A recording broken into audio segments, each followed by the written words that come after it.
राजीव गांधी विश्वविद्यालय ईटानगर के कुलपति माननीय साकेत कुशवाहा जी, सम कुलपति प्रोफेसर अमिताभ मित्रा जी, कला संकाय के संकाय अध्यक्ष प्रोफेसर योकेन लेगो जी, हिंदी विभाग के विभागाध्यक्ष डॉक्टर श्याम शंकर सिंह जी, गोष्ठी के संयोजक प्रोफेसर हरीश शर्मा जी, सह संयोजक डॉक्टर राजीव रंजन प्रसाद जी और डॉक्टर सत्यप्रकाश पाल जी, डॉक्टर जमुना बेनी तादर जी, डॉक्टर जोराम यालाम जी, शंभू प्रसाद जी, सुमित प्रकाश जी, मुझे सुन रहे शोधार्थी, विद्यार्थी, शवचिंतक, वरेण्य विद्वत्व समाज,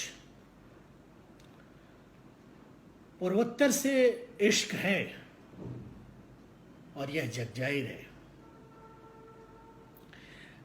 अगर इस लॉकडाउन की सूचना समय से न मिली होती तो मैं और मेरे विद्यार्थी इस समय पूर्वोत्तर में ही होते। मार्च के दूसरे सप्ताह में पूर्वोत्तर जाने का टिकट हो चुका था। तब तक व्यवस्था में बैठे हुए मित्रों ने सलाह दी, रुक जाइए। हरीश जी से और सत्यप्रकाश जी से मिलने का समय भी तय हो चुका था। आशय यह है कि पूर्वोत्तर के मित्रों से संवाद करना एक इस्किया मोड में संवाद करना है, पर आज का संवाद थोड़ा बदले माहौल में है। देश और दुनिया कोविड-19 यानी कोविड-19 नामक चाइनीज महामारी के चपेट में है। देखते ही देखते सामर्थ्य और ताकत का भ्रम टूट रहा है। समर्थ और ताकतवर कहे जाने वाले देशों का भ्रम टूट रहा है। न्यूयॉर्क, न्यू जर्सी, रोम, पेरिस, लंदन जैसे संपन्न शहरों में लाशों का अंबार लगा हुआ है। ताकत और सुविधा संपन्नता के जो मापदंड हमने तय किए वो देखते ही देखते बिखर गए। इस यथार्थ की व्याख्या में हमारी घोषित शब्दावलियां असमर्थ नजर आ रही हैं। अमूमन पिछले दिन और आज के कार्यक्रम में विद्वानों ने, मैं सुनता भी रहा, इस यथार्थ की व्याख्या की कोशिश अपने ढंग से की है। पर चीन के वुहान शहर से निकला एक छोटा सा वायरस देखते ही देखते बौद्धिकता की, सुविधाओं की और वैज्ञानिक प्रगति की सीमाओं को बता देगा, यह शायद ही किसी ने सोचा होगा। मेरा एक व्यक्तिगत अनुभव है। स्वेतलाना कोडक जर्मनी के हनोवर शहर में रहती हैं, यहूदी हैं। पिछले दिनों एक यहूदी त्योहार था, वो कानूनवेत्ता हैं। मैंने उन्हें शुभकामना दी। उन्होंने टूटी फूटी अंग्रेजी में कहा, आशीर्वाद दीजिए कि कल का सूरज देख सकूं। कम से कम भारत में ऐसी स्थिति नहीं है। मैं जब ऐसा आपसे कह रहा हूं तो मैं सिर्फ संकेत करने की कोशिश कर रहा हूं कि तुलनात्मक यथार्थ सुख और दुख दोनों को समझने का एक विवेक देता है। इस दौर में एक तुलना यूरोप और अमेरिका के वर्तमान यथार्थ का है और दूसरी तुलना विगत में भारत में हुए इसी तरह के घटनाक्रम से निकले हुए अनुभवों को याद करने का है। मुझे निराला याद आ रही है। निराला बोले तो सूर्यकांत त्रिपाठी निराला, उनकी एक रचना है कुल्ली भाट। मैं निराला जी को शब्दशः उद्धृत कर रहा हूं। निराला जी लिखते हैं, मैं दालमऊ में गंगा के तट पर खड़ा था। जहां तक नजर जाती थी गंगा के पानी में इंसान की लाशें ही लाशें दिखाई देती थी। मेरे ससुराल से खबर आई कि मेरी पत्नी मनोहरा देवी चल बसी। मेरे भाई का सबसे बड़ा बेटा जो 15 साल का था और मेरी 1 साल की बेटी ने दम तोड़ दिया। मेरे परिवार के और भी कई लोग जाते रहे। लोगों को दाह संस्कार के लिए लकड़ियां कम पड़ गईं। पलक झपकते ही मेरा परिवार खत्म हो गया। मेरे आंखों के सामने एक अंधेरा छा गया।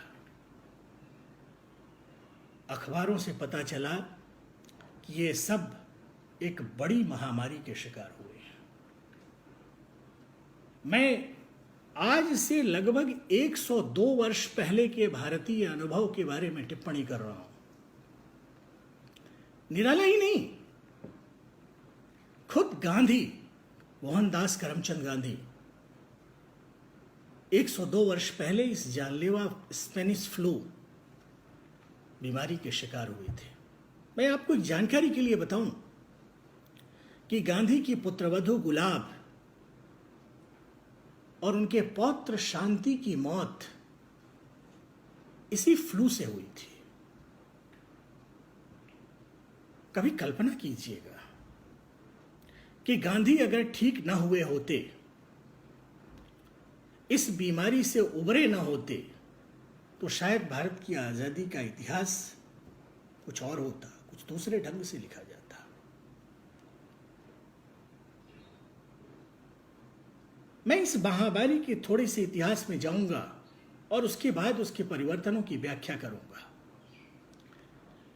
आज से लगभग 102 वर्ष पहले यानी 29 मई 1918 को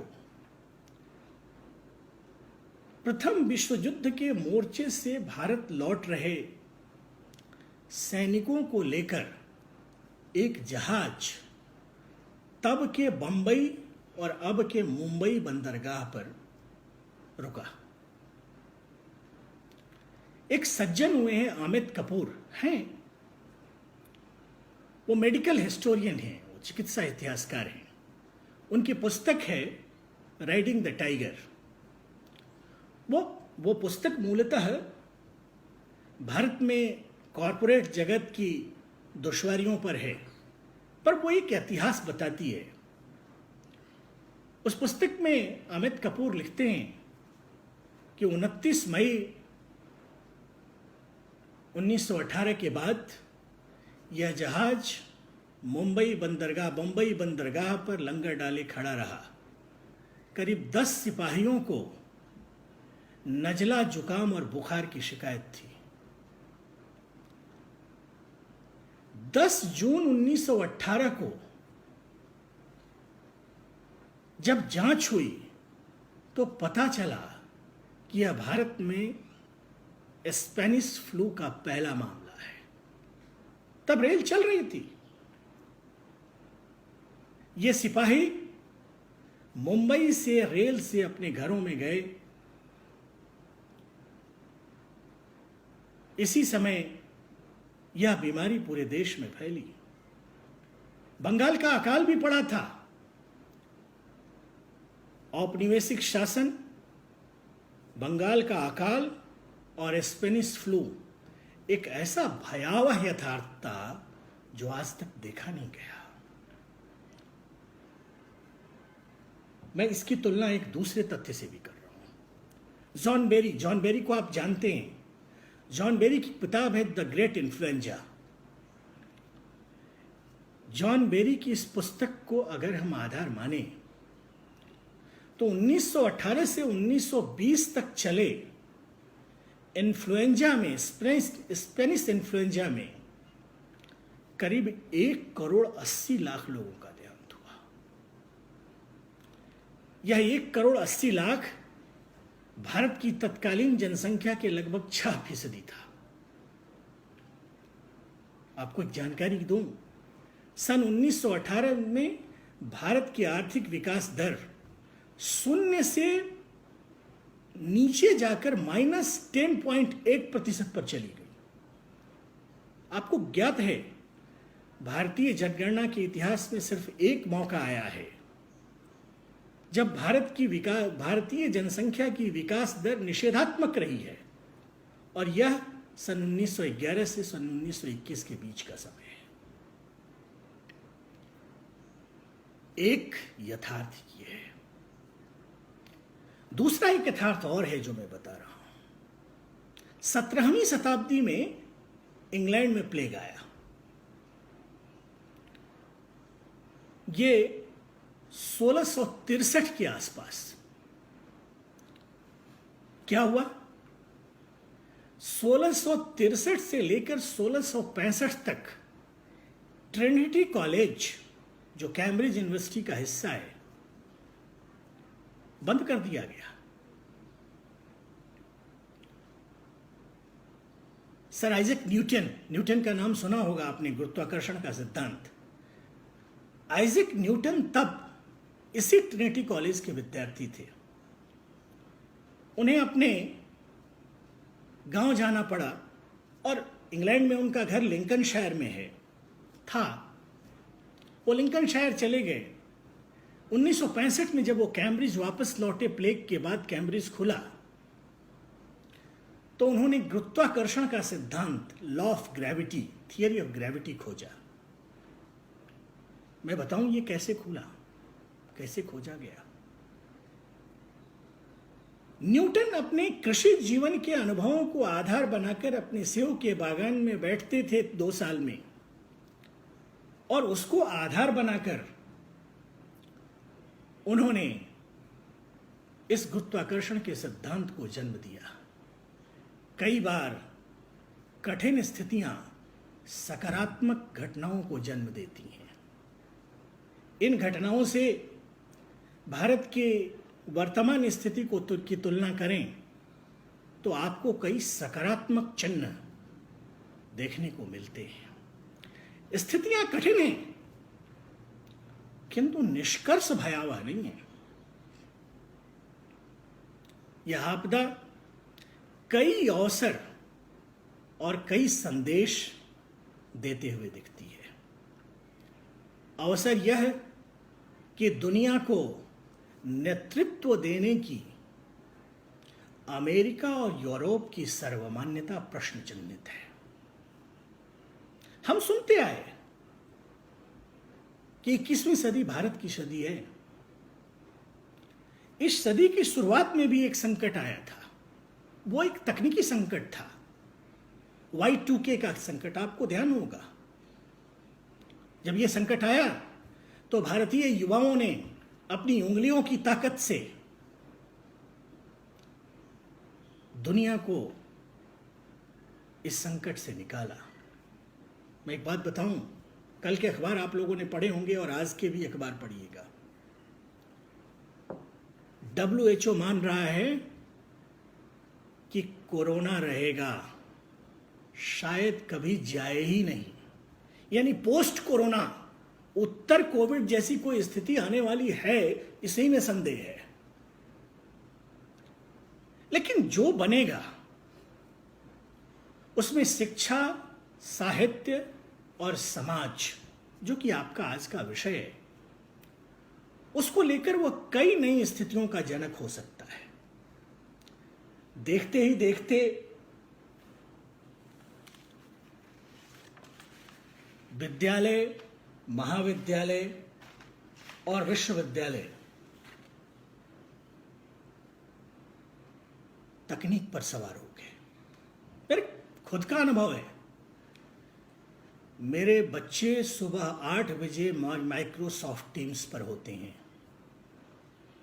क्लास शुरू हो जाती है, असेंबली होती है, योग की कक्षा होती है, पीटी की कक्षा होती है, एरोबिक्स होता है, हिंदी, अंग्रेजी और गणित जैसे परंपरागत विषय तो होते ही हैं, क्लास टेस्ट और असाइनमेंट भी चल रहा है, फ्रूट ब्रेक और लंच ब्रेक भी होता है। ऐसा लगता ही नहीं कि स्कूल बंद हो। आज से पहले अगर ऐसा सोचा भी जाता, कोई इसकी सैद्धांतिकी प्रस्तुत भी करता, तो वो पॉलिटिकली इनकरेक्ट था, लोग उसे मानते नहीं। आपको ध्यान है कि भारत में मोबाइल फोन 1995 में आया, 2009 में स्मार्टफोन आया, अप्रैल 1912 में एयरटेल ने 4G लॉन्च किया, 2012 में, 2006 में फेसबुक आया। किसने सोचा था कि 2006 में जिस दिल्ली से ईटानगर जाने में 2 से 3 दिन लग जाते हैं, उस ईटानगर के विश्वविद्यालय में 2020 में दिल्ली से बैठकर सेमिनार किया जाएगा। तकनीकी की व्याख्या में हमारी लोकप्रिय शब्दावलियां असमर्थ नहीं है। कोविड-19 का यह संकट शिक्षा को बदलने जा रहा है, विश्वविद्यालयों को बदलने जा रहा है। परंपरागत कक्षाएं और गुरुजी लोग या तो तकनीक के इस खेल में शामिल हों या अप्रासंगिक हो जाएं। 12 मई को अपने संबोधन में देश के नेतृत्व ने स्पष्ट कर दिया कि शिक्षा को, अर्थव्यवस्था को और विकास को अपनी प्रतिस्पर्धा में बचे रहना है तो टेक्नोलॉजी ड्रिवन होना पड़ेगा। मैं जब ऐसा कह रहा हूं तो एक संकेत है कि कक्षाएं अब गुरुजी का कोई स्वायत्त इलाका नहीं है, क्लासरूम कोई ऑटोनमस यूनिट नहीं है, वे तकनीकी के जद में हैं। इसलिए पारदर्शिता और जवाबदेही के तर्क लागू होंगे। शिक्षा में तकनीक की उपस्थिति आपको कक्षाओं में अनुशासित करेगी। आप कुछ भी बोलकर नहीं निकल सकते। आपका हर बोला हुआ शब्द एक अदृश्य कैमरे और रिकॉर्डिंग की जद में है। एक तीसरी आंख का भय आपको मर्यादित करेगा। एक बात बताऊं आपको, तकनीकी ने मानवीय संबंधों में पारदर्शिता और जवाबदेही भी सुनिश्चित की है।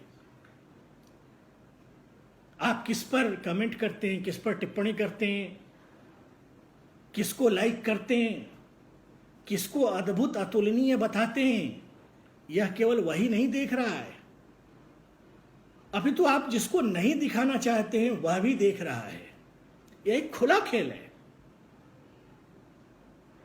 एक ऐसा खुला खेल है जहां आपकी बुद्धि और चातुर्य के सीमांत साफ साफ नजर आ रहे हैं। मैं जब ऐसा कह रहा हूं तो एक संकेत कर रहा हूं कि अगर कोविड-19 का कोई उत्तरकाल होता है, विश्व स्वास्थ्य संगठन को माने तो ऐसा कोई उत्तरकाल होने नहीं जा रहा है, तो कक्षाएं आचार्य जी लोगों का स्वायत्त इलाका नहीं रहेंगी। तकनीकी का प्रवेश शिक्षा की मानकीकरण की दिशा में भी बदलाव लाएगा। सुदूर इलाकों में सोशल मीडिया से, दूरदर्शन से शिक्षा पहुंचेगी। स्वयं प्रभा का उदाहरण है, स्वयं का उदाहरण है। भारत जैसे देश में जहां शिक्षा के क्षेत्र में आधारभूत संरचना की कमी है, वहां उत्तर कोविड काल या कोविड काल में शिक्षा के क्षेत्र में तकनीकी का प्रवेश एक मानकीकृत शिक्षा की भी उपलब्धता को सुनिश्चित करेगा, वहीं पारदर्शिता और जवाबदेही को भी सुनिश्चित करेगा। राजीव जी ने अभी परिचय देते हुए कहा कि मैंने ऐसा कहा था, मैं पुनः दोहरा रहा हूं कि अतिवादी व्याख्याओं और शब्दावलियों के दिन लद गए। नया समय कह रहा है, संयमित रहिए, पारदर्शी रहिए और जवाबदेह रहिए। आपको एक तीसरी आंख देख रही है।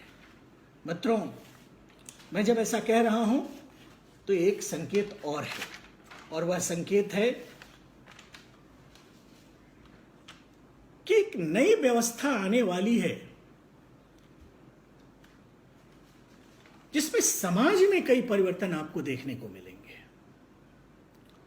साहित्य में आने वाले परिवर्तनों पर मैं आपसे बात करूं, उससे पहले थोड़ा सा रुककर समाज पर बात कर लेते हैं।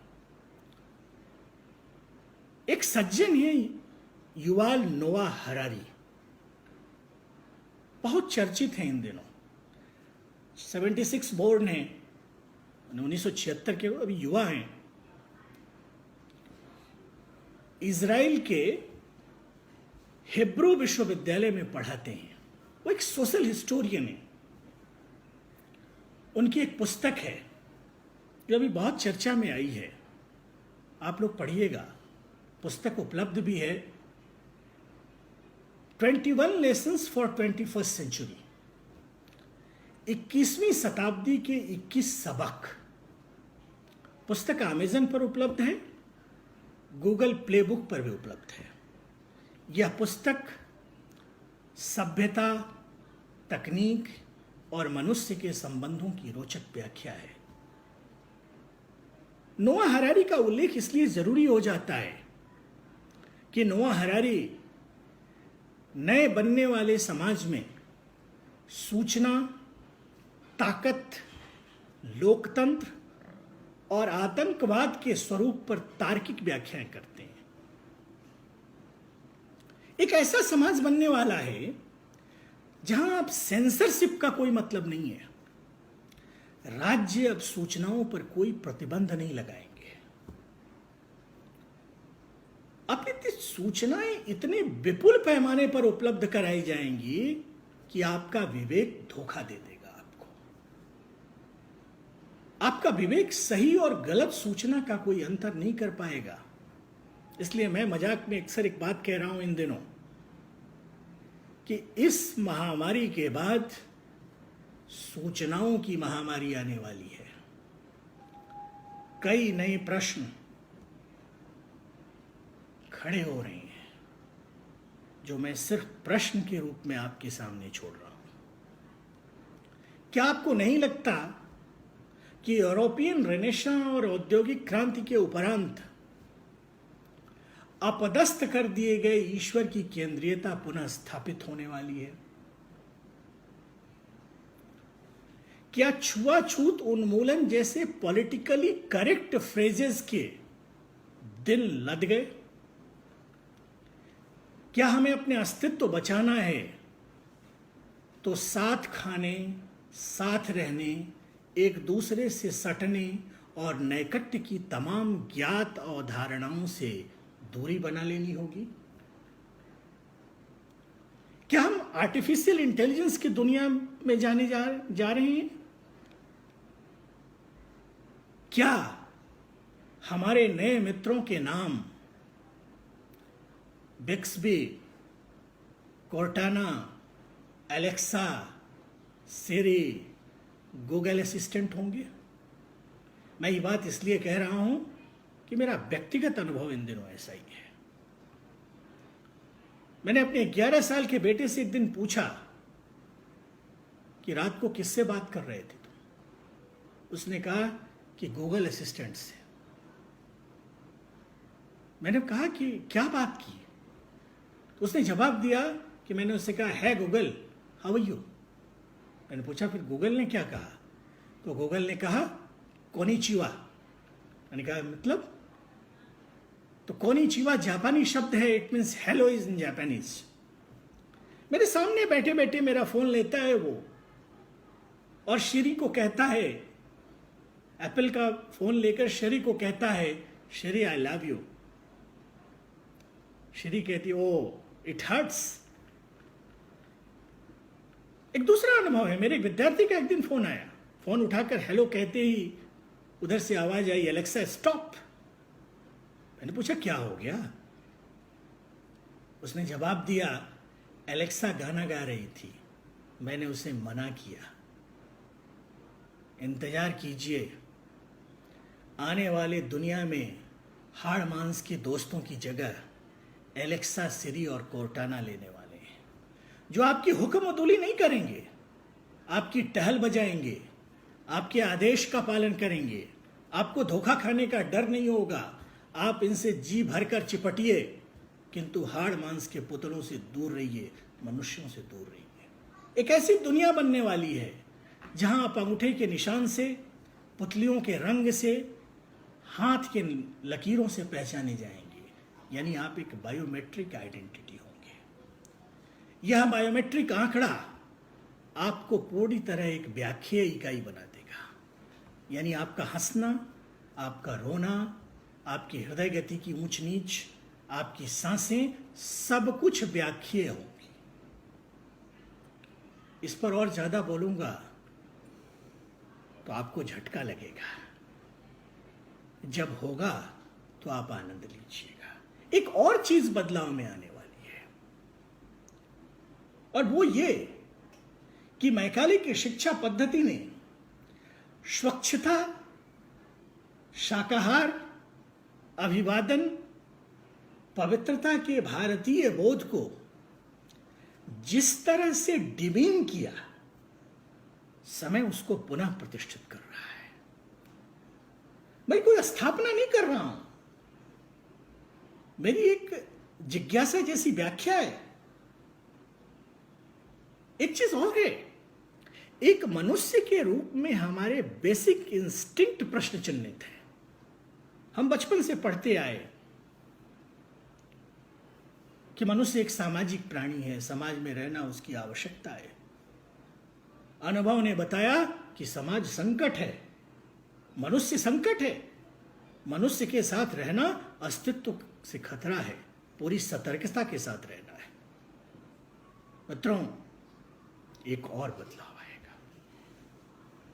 हम जिस समय को आधुनिक समय कहते हैं ना, उस समय में नायकत्व की संपूर्ण अवधारणा सत्ता केंद्रित अवधारणा नहीं है।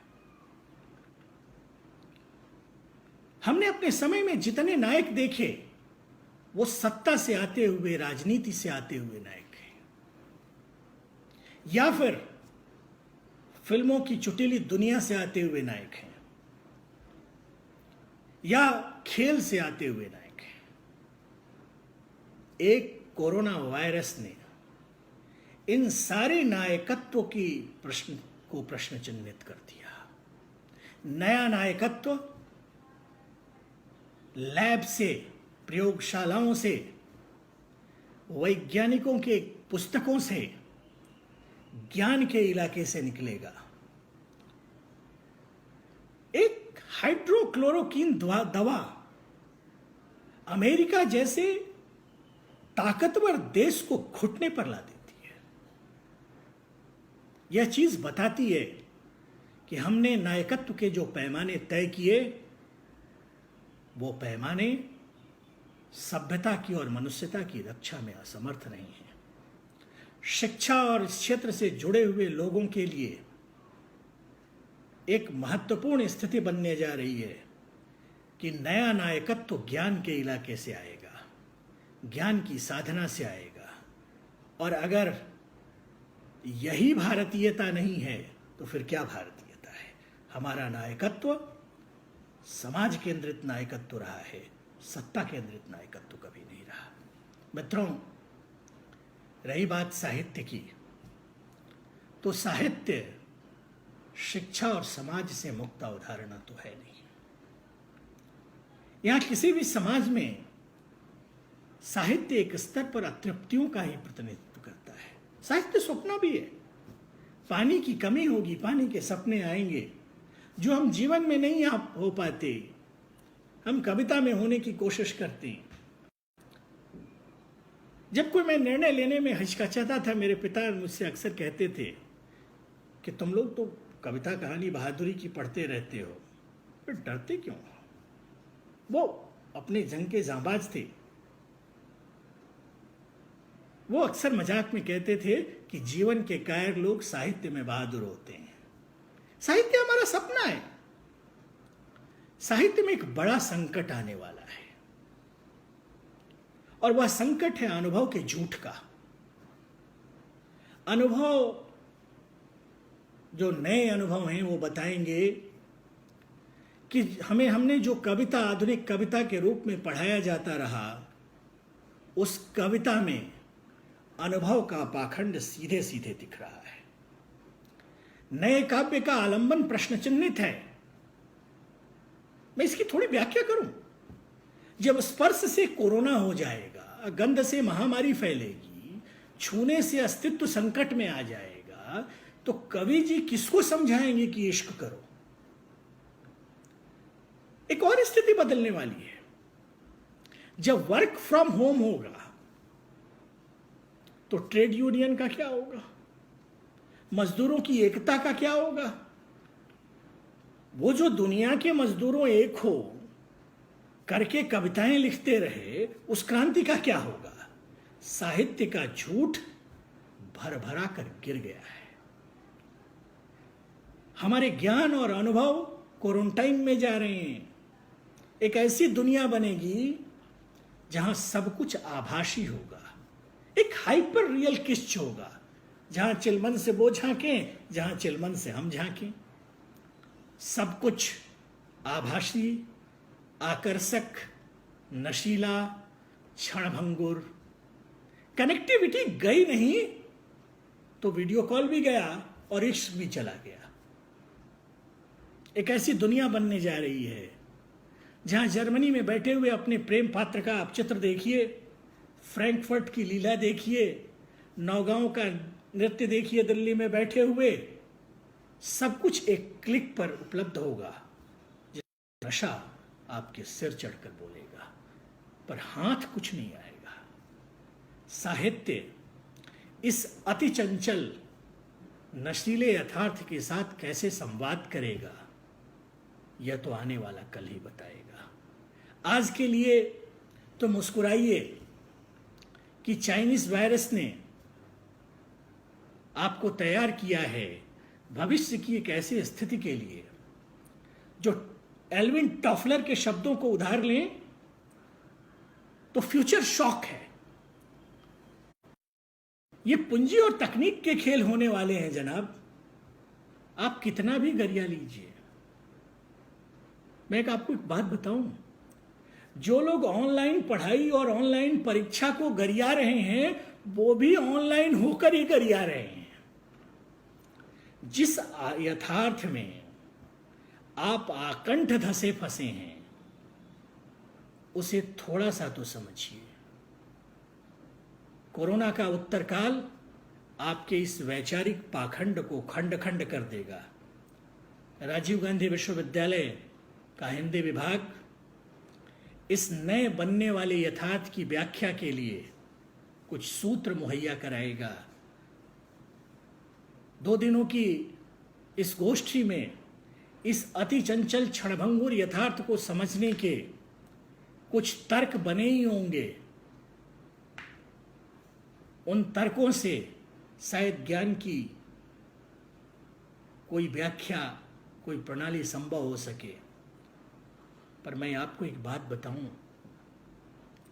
जब भी कोई नई चीज आती है तो आपके स्थापित बुद्धि को एक झटका जरूर देती है।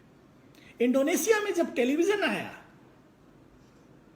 किन्हीं कारणों से ही आया, तो मस्जिदों से तकरीर की गई कि यह शैतान की आवाज है। भारत में जब कंप्यूटर आया तो भारत के मजदूर संगठनों ने हड़ताल किए।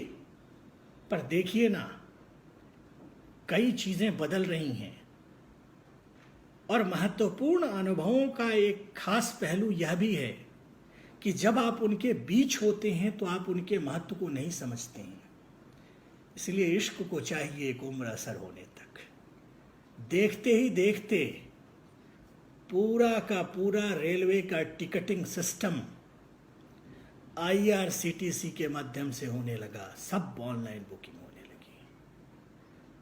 देखते ही देखते नारायणपुर, ईटानगर और माजुली के विश्वविद्यालय ऑनलाइन आ गए।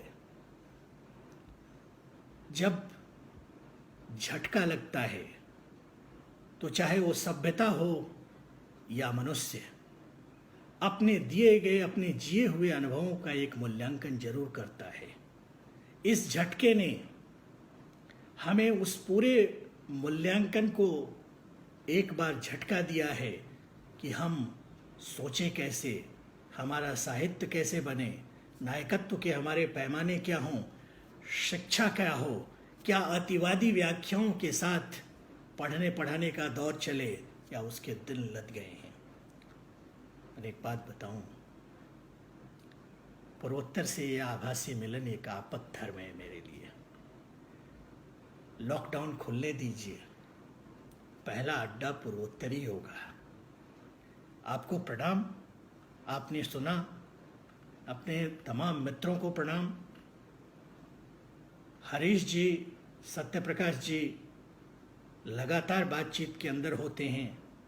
राजीव जी चुटकी लेते हैं, अच्छा लगता है। आप सबका आभार। इस विश्वविद्यालय के माननीय कुलपति जी का आभार, जो इस कठिन समय में भी पढ़ने पढ़ाने की एक प्रथा को, एक शैक्षणिक गतिविधि को उन्होंने जारी रखा है। चीज़ें बदलेंगी और बदलाव बेहतर होगा, इस भरोसे के साथ आपका बहुत बहुत धन्यवाद। नमस्कार।